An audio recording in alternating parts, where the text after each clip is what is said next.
Blood Dragon.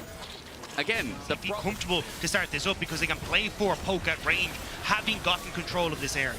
But look at Ice's poke. True Shot Barrage misses. That's one thing. Irrelevant now coming in off the east wing. Is that west? That's the right. And never mind, ignore that as KC say goodnight. That's over to Atakan, who's going to reset, and BDS now sit in the pit.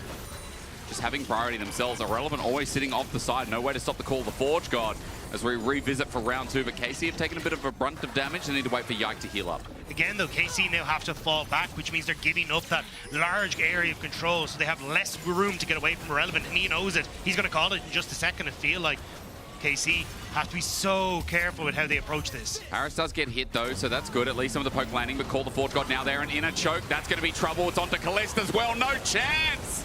Easy engage as Irrelevant's on the front line, and at least Vladdy gets a great ulti off, but the follow-up just isn't there. BDS chases. So they're separated, and you can start to look for the poke, because in this, 3 versus 4, they can't do much, but there you go again. It's Ragnarok again. Oh, he calls the flash. You're right. Irrelevant gets Yike. True Shot Barrage almost gets him. Searing Charge. I'm watching.